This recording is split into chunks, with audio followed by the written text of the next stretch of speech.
Hare Krishna, everyone. Welcome back to the Bhagavad Gita Study Circle. We are in session number 88 today, and we have discussed chapter 9, and we also have covered around 8 verses in chapter 9. So before we begin, we have Achyutanji joining us. We also have Dev joining us. So, Achyutanji, Dev, am I audible to all of you?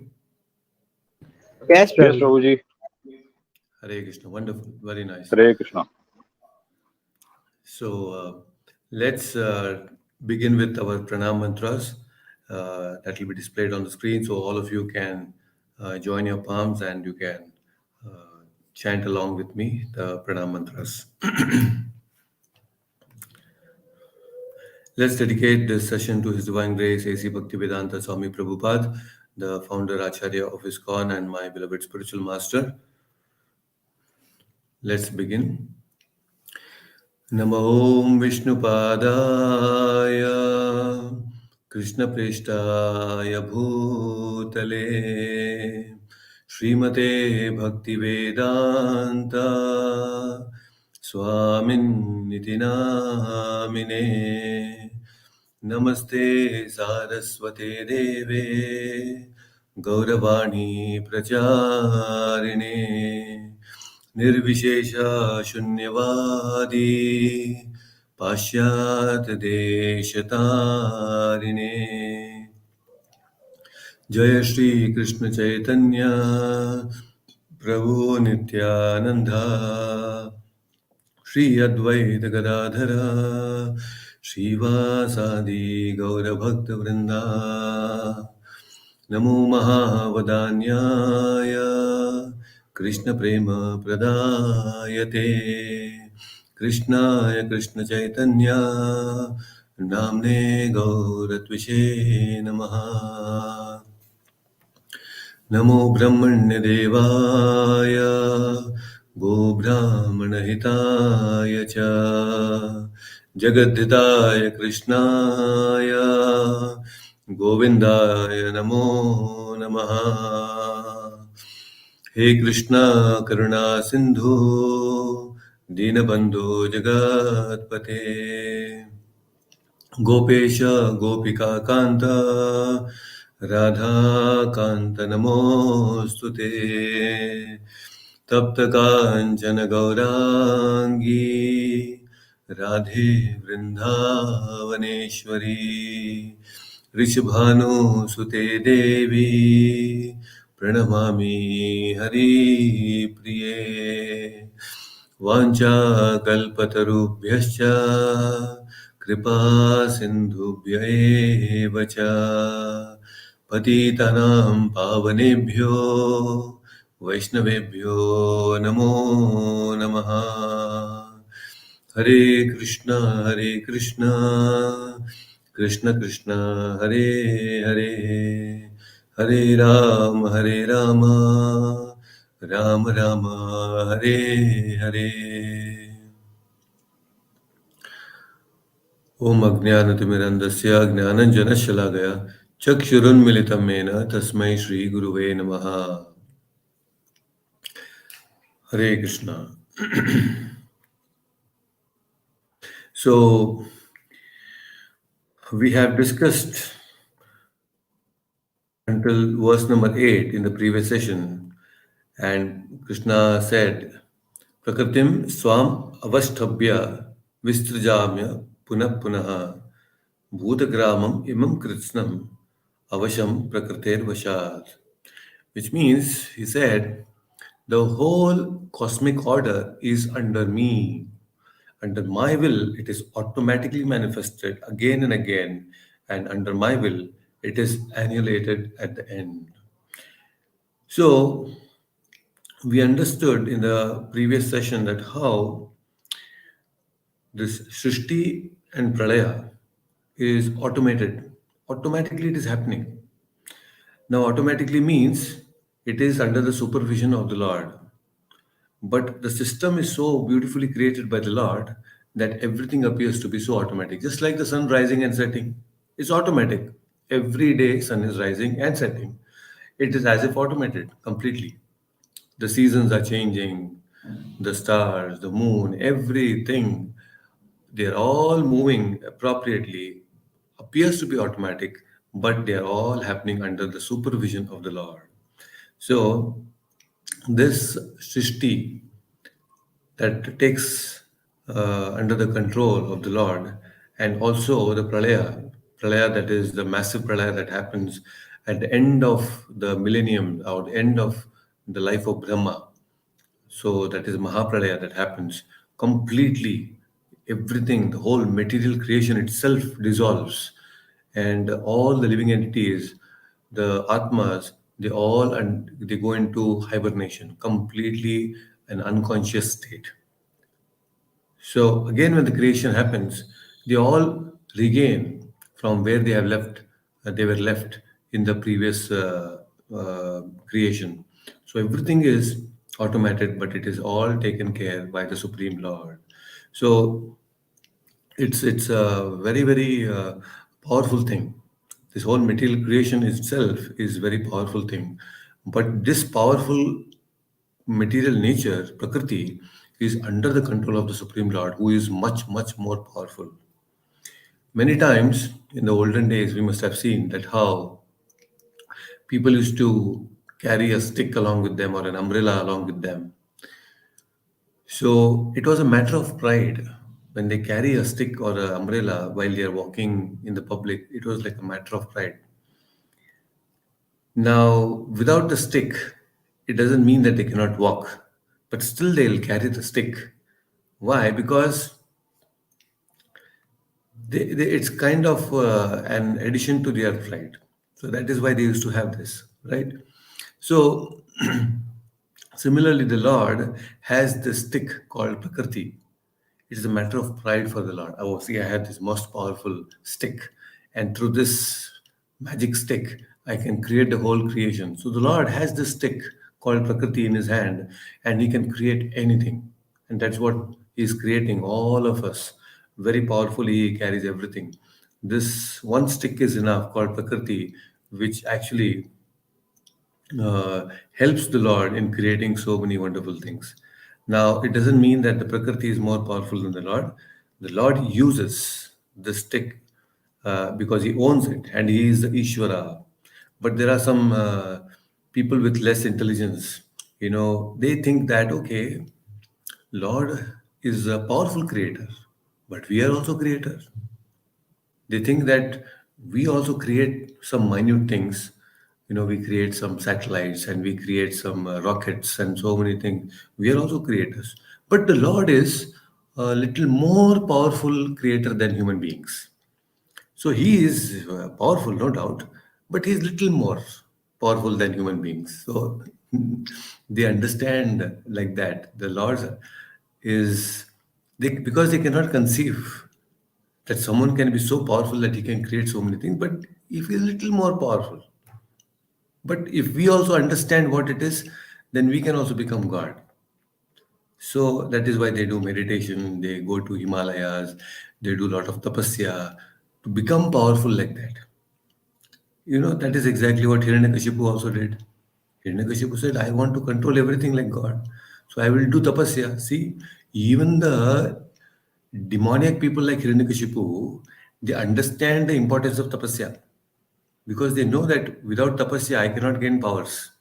See, they are demoniac, but they do tapasya. Now, today's demoniac people, they don't value tapasya, but they want to do all demoniac things without tapasya. That is not possible. But still, they want to lord it over. It's not possible. When Hiranyakashipu, after so much of tapasya, he could not do. What to speak of so many modern people? There are so many people who want to become the lord of the whole material nature. It is not going to be possible.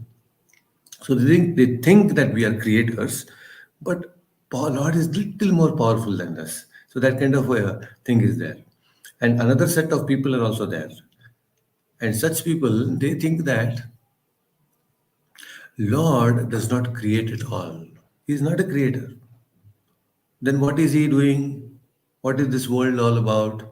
It's an illusion, just like a magician. A magician, he creates so many magical things. He takes one cloth and he just flaps it in the air, and a pigeon comes out. He flaps it in the air, then a lot of money comes out. So the Lord is also like a magician. He has some magic cloth and he flaps. It's not there, but he it appears to be there. This whole creation that he creates is a illusion. It is not real. So my question to both of you now and all of you is, this creation, this material creation, is an illusion or it is real? What is this whole creation that we see around? My question is this creation that we have, it is real or illusion? What is it? Achyutanji, Dev, what do you think? Is this world an illusion or is this real? Real Guruji. Real. Real. Good. Very nice. Actually, it is real but temporary. It's a good answer. Actually, many people think that this world is illusion, but it is not illusion because we can experience earth, water, fire, air, ether, so many feelings, emotions, everything that we have. How can we say that it is simply an illusion? It is not illusion, but it is very, very real. It is very much real because it is the creation of the Lord. It is not like virtual reality or augmented reality that these days people have. Although it is not real, but it appears to be real. Your people get so immersed in that artificial intelligence with virtual reality. They get immersed into virtual reality, and people think that this is also a virtual reality. No, it is not like that. This creation is real. Everything around us that the Lord creates is real. It is not unreal. It is having its existence, but it is temporary. It is temporary. So we should not think like that. It is unreal, meaning oh, it's an illusion. It's all mohamaya. Mohamaya means getting attached to this material world is mohamaya. That mohamaya doesn't mean that this world itself is not existing. That is wrong understanding. So we all are existing here simultaneously. It is real, very much real, but it is temporary. But then why the Lord creates all this? Why he has to create all this? Now it is like asking the question, why do the children play? The children play because they want to play. That is the nature of the children. They want to play all the time. Isn't it? That is the nature of children. So the Lord also, he wants to play. So he creates because he wants to play. You see? So, these things we should understand. These are all very, very interesting things that the Lord wants to play. This is a big play for Him. For the universal Lord, it's a big, this creation, destruction is all child's play for Him, and He wants to play. He plays it because He knows there are some rebellious people. Okay, let me play with them. So He plays. We are all rebelled against Lord. So we have come here. So that's why we are suffering, right? So let us go to the ninth verse now and let us chant the ninth verse. So Achyutanji, you can unmute yourself and let us chant the next verse, and it is verse number 9. Nachamam tani karmani न च मां तानि कर्माणि nibadnanti dhananjaya निबध्नन्ति Dhananjay udasina vad asinam उदासीनवत् आसीनम् asaktam teju karmasu.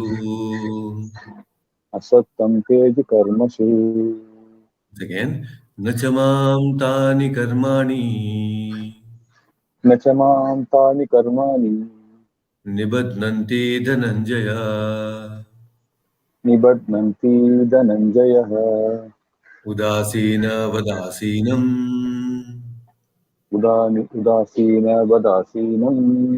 asaktam teju karmashu.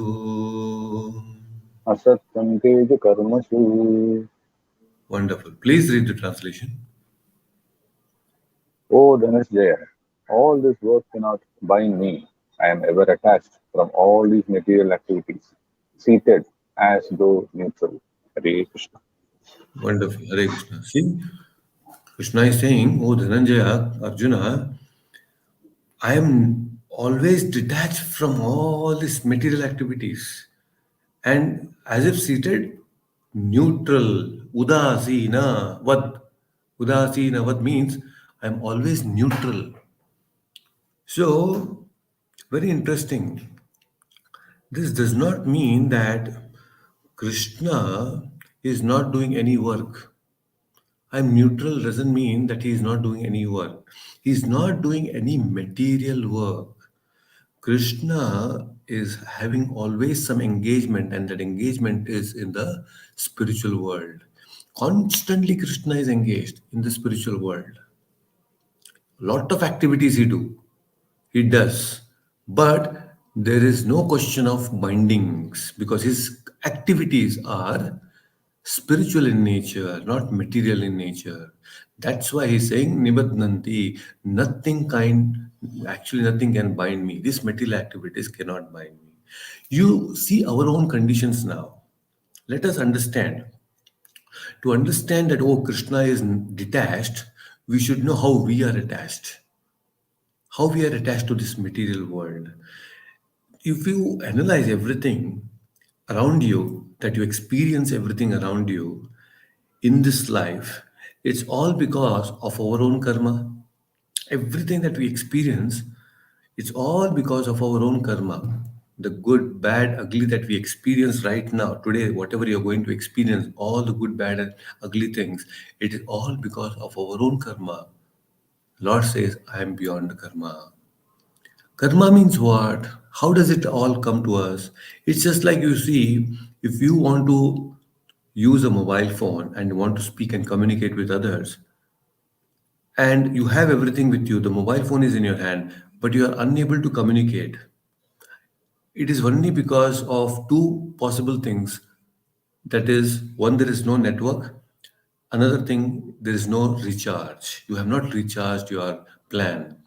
So if you have network and still you are unable to actually speak to people, that only means that you have not recharged your plan, right?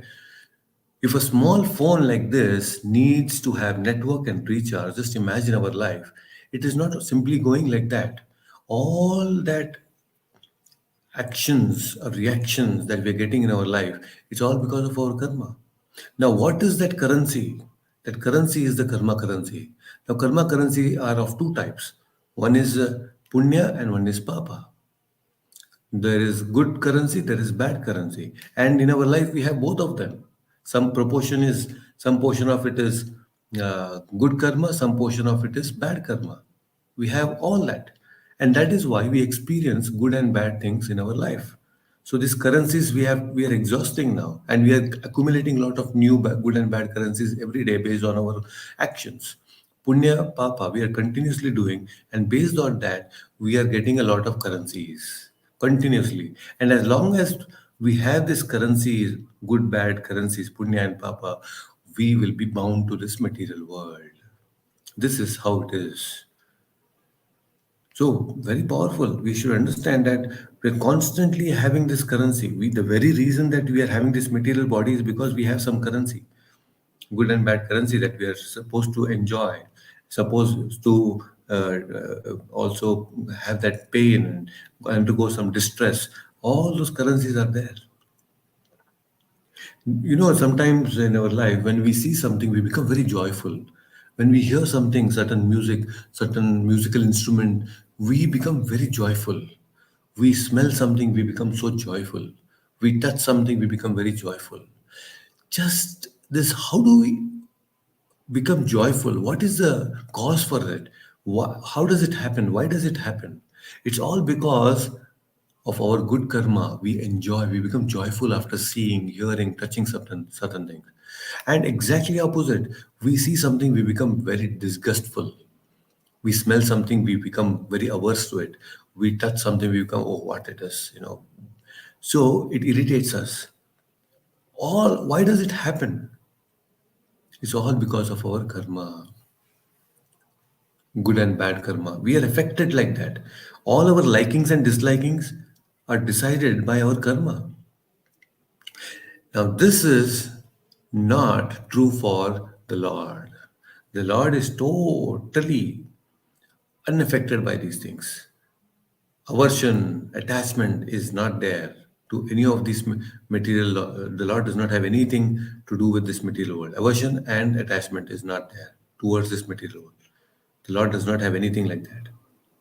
So this is very important. So that's why Krishna is again stressing here. He is very clearly saying that, oh Arjuna, nibadnanti dhananjaya nacha mam tani karmani. So I don't actually engage in any of these activities. At the same time, karma cannot bind me. So the Lord does not face any sort of karma, although He creates. See, anytime when we create something or we destroy something, we actually incur karma. But the Lord creates, destroys, maintains everything, but there is no reaction. He does not suffer anything. There is no consequences before the creation, during the creation, and after creation. There is no consequences whatsoever for the Lord. This we have to understand. In the circus, you see there is the ringmaster.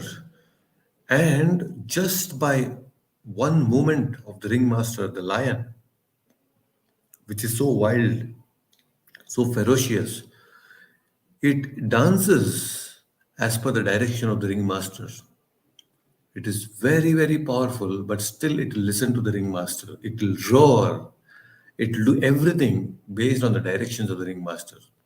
The Lord is like that. He is the ringmaster who, with his directions, he will control the material nature, the Prakriti. And the material nature, which is like a lion, which is very powerful, it roars, but the ringmaster is unaffected. The Lord is unaffected because it is under his control. So the lion may be very powerful, but it cannot do anything to the ringmaster. Now, if this is possible in a circus, then you can imagine this whole world where so many different types of 84 lakh species are there. The Lord is the ringmaster. He controls everything, not just the living entities, this whole material prakriti. He's a ringmaster. He controls everything, isn't it?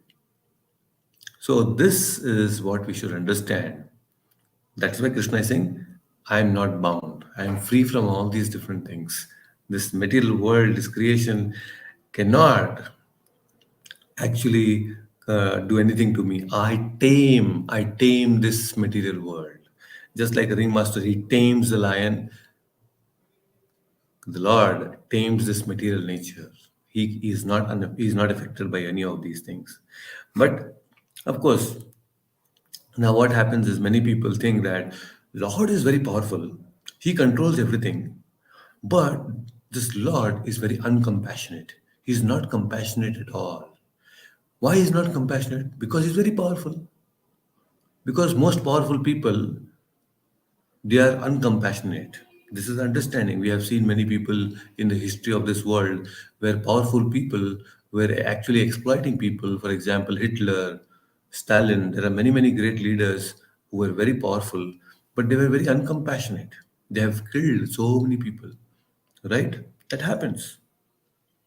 So they say that okay, Lord is very powerful, but he's very uncompassionate. You see, just last year, so many people died because of COVID. They say like that. All these people were dying right in front of the Lord, and the Lord could not do anything and protect them. That's why he's very uncompassionate.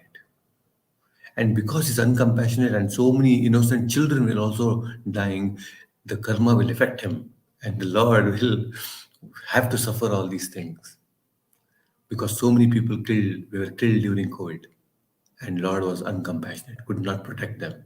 See, this is an argument they put. Forget about COVID. Lord is saying that I finish everything, all of you during the pralaya. Even if I kill all of you during Pralaya, I will not incur any sin. He's totally detached. Nothing can affect him. That's what Krishna is telling here. Oh, Arjuna, I'm totally detached. I create, I destroy everybody. At one shot, everything can be destroyed, and I'm unaffected. So please understand, this is very important. Just like we are constantly experiencing lot of happiness and distress and tribulations when they come. No, we blame Lord. Many people blame Lord because of him only. It is like that, you know. So we should become very clear about this. The nature of the Lord is very compassionate, and out of his compassion, he is allowing us to do so many things day in and out. If he was not compassionate, how would we get our food, our air to breathe, this body? All this is his compassion, is karuna. To think that is nishkarunya, that is wrong on our part. Lord is very compassionate. He is so compassionate that he wants to fulfill our desires sitting in our heart constantly. He is directing. Now people think that, oh, he's sitting in our heart. That means he's also a equal partner in the karma that we do, isn't it? Because he's sitting in our heart and he's not helping me. So the part of the karma should also affect him because he's in our heart, right? People say like that. There are people like that. They think that Lord is within me, and he's supposed to direct me and continuously allow me to do only good things, but within my heart he is not allowing me to do the good thing. That means all the karma that I'm getting bound, he is also an equal partner, so he should also be punished. Lord says nothing doing. I am totally detached. Whatever karma that we are actually experiencing is because of the choices that we make, not the Lord choices. We make the choices and we get bound, isn't it? So the free will is given to us to make the right choices. But when we don't make the right choice, then there is a problem. So that is what why we get bound because of karma, because we have the expectations of the results. When as long as someone has, we have that expectations for the result of our actions that will bind us. Krishna says, I don't have any such expectations. I have no expectations whatsoever from this material world. And because he has no expectations of or expectations of any result, he is not bound. He cannot be bound. But we have expectations of all the actions that we perform. And that expectation itself becomes a binding for us. Expectations of the results. Good result, bad result. Good action, bad action. We have expectations of the results. So that expectation is what binds us. Lord does not have any such expectations. This is what we should become very clear. Always sitting in our heart, he has no expectations. But we expect. I do anything today, I expect the result of it. Okay, I'm working, I expect the salary. I have children, I expect they take care of me. Lot of expectations are there. In relationships with so many things, we have a lot of expectations. We take a new device, I have certain expectations that this device should serve the purpose of my communication or whatever it is. If it does not, then we become distressed.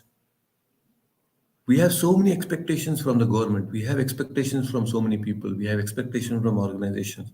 We have so many different expectations. Lord has no expectations whatsoever in this material world.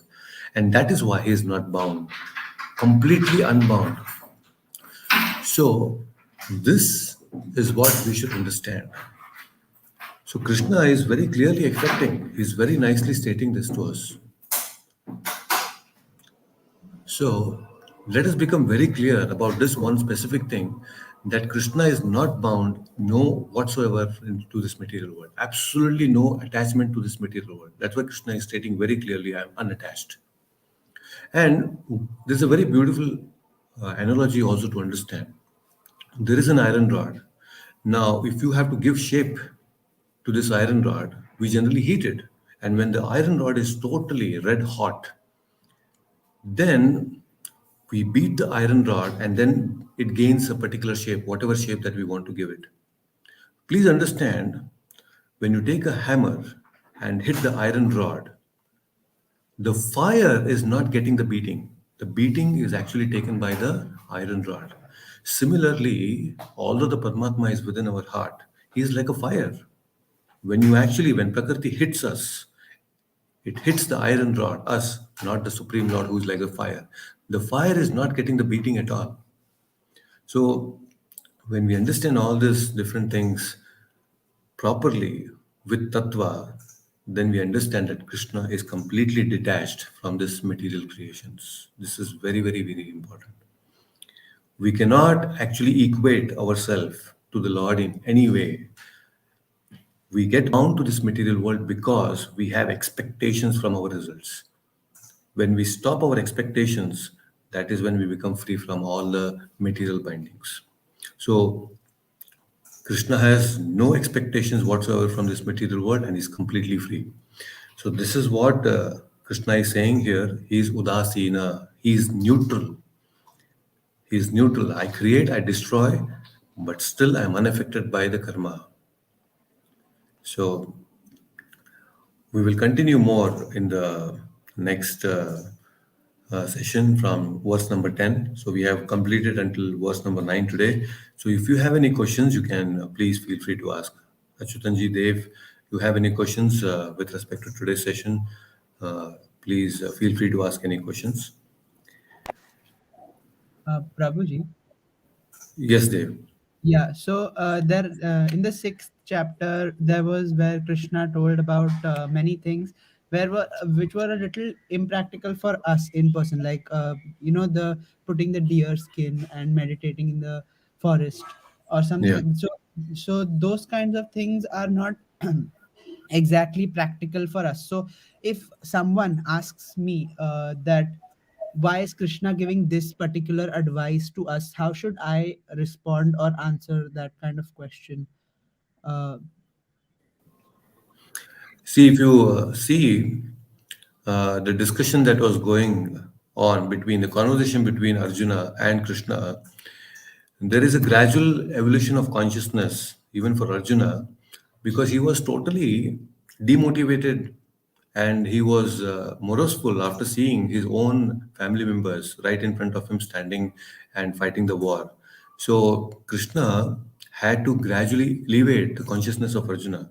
That's why he immediately first spoke about the soul, and then he speaks about Karma Yoga, then Jnana Yoga, then in the sixth chapter he speaks about the Sankhya Yoga. Now, although Krishna is talking about so many varieties of yoga systems in the Bhagavad Gita, but if you clearly analyze, Krishna is always stressing on Bhakti Yoga. That's why at the end of this sixth chapter also, if you see, Krishna in the 47th verse of the sixth chapter is saying that Yoginam api sarvesham madgate antaratma. He's saying that the topmost yogi is one who is constantly engaged in doing devotional service to the unto the Supreme Lord. So, the topmost yogi, why after speaking the sixth chapter, the Stanga Yoga process, he explains in detail, but at the end of the very same chapter, he's saying that the topmost yogi is one who is constantly engaged in the devotional service of the Lord. That is very clearly stated by Krishna. So, again, that's an indication. That's why when we try to understand Bhagavad Gita, Krishna's ultimate vision here is to bring Arjuna to the point where he understands that Krishna is the Supreme Lord and completely surrenders. That's why at the end of 18th chapter he says, Sarva dharmam parityajya mamekam sharanam vraja. We cannot be attached to any of these karma yoga, jnana yoga or ashtanga yoga systems. We cannot be attached. Although you may get certain results, they are ultimately going to lead you to the Supreme Lord, because the yogi who is practicing ashtanga yoga also, he is going to have the wonderful vision of the Lord in his own heart. That is the ultimate samadhi that he's going to get, that darshan of the Lord. That is the topmost yogi, but it is impractical right now. So Krishna is only trying to say that these are different paths, but for this time, place, and circumstances that we are in Kali Yuga, it is impractical. It was practical in the previous yugas, but this time and age, it is not practical. But he's giving us the information that yes, there are these paths which people have followed in the past, but this time, place, circumstances in Kali Yuga, we cannot follow that Ashtanga Yoga. Now, devotional service is the only way through which you can actually come. And in sixth chapter also, if you see, we have discussed extensively about this particular thing, that Krishna in the sixth chapter explains that although a yogi, he may see the Lord, he's sitting in meditation, but if he has to exit this material body through this, the Brahmarandra that he has, that is possible only when he actually connects with the Supreme Lord. He develops a relationship with the Lord. Until then, there is no possibility of liberation also, right? So that is why bhakti, bhakti means relationship, developing a relationship with the Lord. We cannot become a yogi without relationship with the Lord. If we want to get liberated, that is possible only when we develop a relationship with the Lord. So these different instructions are given, but at the same time, we can apply them only based on the time place circumstances. So our existence right now is in Kali Yuga. The times have changed, so that is why we can understand there was a process. It's for our knowledge, but what is practical now? Practical is bhakti yoga. So simply practice bhakti yoga. That has already been very beautifully discussed in the ninth chapter, in the this chapter that we are discussing right now. And going forward, there are many details that Krishna is going to reveal in this specific chapter, because ninth chapter is the cream of the Bhagavad Gita. I've already explained this before, that this particular section and of the Bhagavad Gita is going to deal with the devotional service. The first six chapters were all about different karmas and the different yoga systems. The last six chapters are going to be related to the material nature and the three modes of material nature and time and many other analytical things. But this middle six chapters deal only with bhakti yoga. So Krishna is going to reveal many more things here, especially in this chapter, ninth chapter, which is the cream. Krishna has kept this. It's a sandwich program of Krishna. So this is practical. Bhakti Yoga is practical for us in Kali Yuga. So this is only thing that we can tell them, that in Satya Yuga, Ashtanga Yoga is possible, but in Kali Yuga, only devotional service. So just chant Hare Krishna, and it is given by Acharyas. It is authorized by Acharyas. Chaitanya Mahaprabhu himself has inaugurated this wonderful system of chanting, and Prabhupada in this lineage has propagated across the world. So let us take the simple process of chanting and still get the same benefit what the Ashtanga Yogi, Gnana Yogi, or Karma Yogi used to get in the previous yugas. So this is how the medicine is given by the Acharyas for Kali Yuga people. Okay, Prabhuji, thank you so much. Okay, so with this, we will end our session today, and we also have some discussion to do on the Vrindavan Yatra. So please confirm that you can call me, or I'll call you later. Again, I've already spoken to you about this. So let us try to freeze the dates today so that we can plan, and we can accordingly do all the arrangements for our yatra. So please confirm by the end of the day so that it will be easy for us. Yes, Prabhuji, Prabhuji. actually, I was waiting for that particular point only. Yes, actually, Achyutanji, have already spoken to the people, and I'm also waiting for Vinodji to confirm. So I have already Right. spoken to them. So I think today we'll try to confirm the dates, and you can go ahead with the bookings and other things. Okay, I'll also check my schedule, and then I'll also will freeze the dates by the end of the day. Is that okay, Dev? Yes, Prabhuji, definitely. Okay, so Achyutanji, just give me some more time, then we'll confirm today. Okay, Yeah, Hare Krishna. Hare Krishna. take care. Hare Krishna. We'll meet again next Sunday. Hari Bol. Hare Krishna. Hare Hare Krishna. Krishna.